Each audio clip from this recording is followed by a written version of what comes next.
Namaste. Welcome back. This video is Adho Mukha Svanasana or downward facing dog.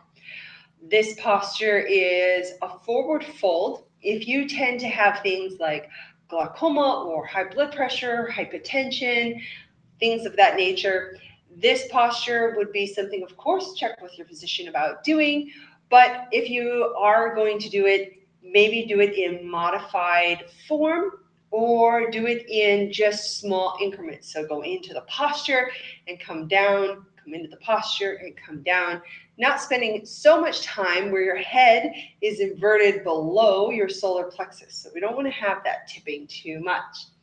All right, so for Adho Mukha Svanasana, let's get started. We'll start from all fours, and the key to Adho Mukha Svanasana is the four pads. So the hands and the feet, and the alignment of those help are the foundation for building the whole posture.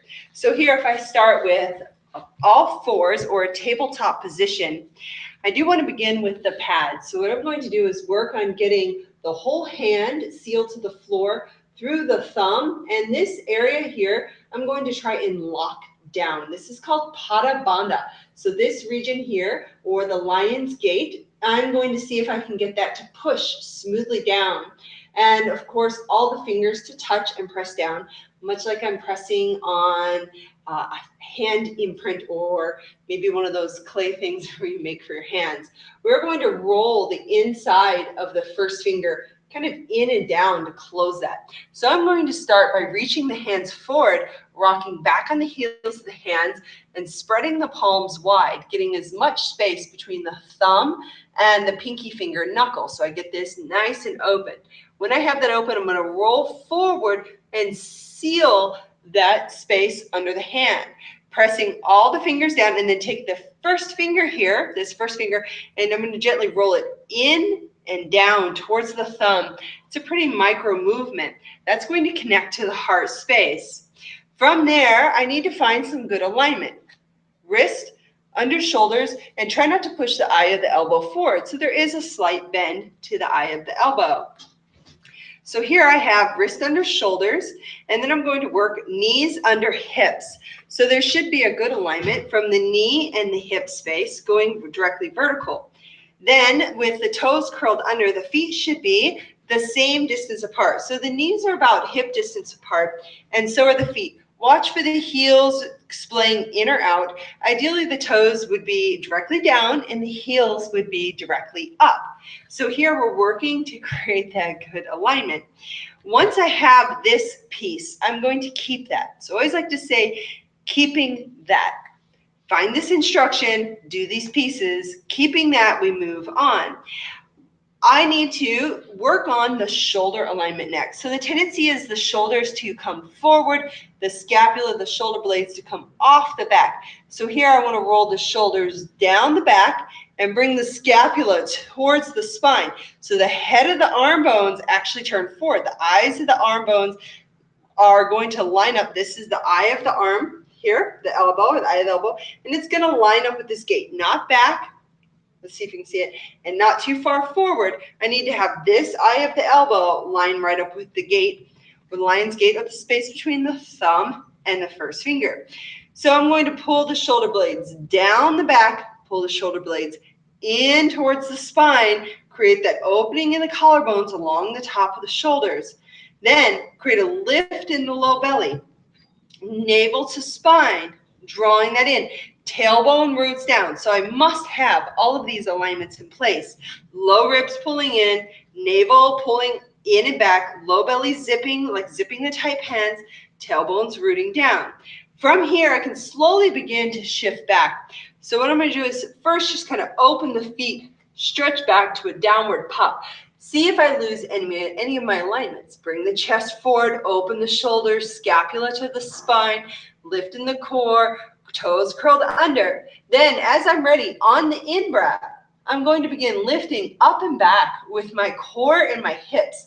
So it's not really trying to push off the hands as much as it is trying to lift up and back with the core. Relaxing the shoulders from the ears and the neck. Give the head a swing. So first I'm just going to start by pushing back. Now, not everybody's legs are going to turn straight on this. It depends on your personal anatomy or the hamstrings. But you can start by extending one leg to the floor at a time, kind of opening up the back of the legs. So I'll shift pumping, alternatively in opening. Try and keep the side body here long. So the space between the armpit and the hip is known as the side body. So can I draw the armpits forward, draw the hips back, keep the knees bent, lift the navel to the spine, pull it back into the core, relax the chest to the earth, nod the head, clearing it down. If I'm okay, sure, I can straighten those legs, not lock them out. Knees are slightly bent. Inner thighs are rolling in and pulling apart. Heels are pulling down, rooting. Toes can spread and push. The in-breath lengthens the posture, and the out-breath folds the posture.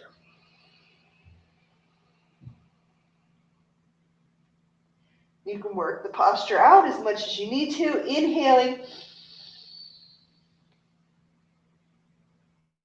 and exhaling.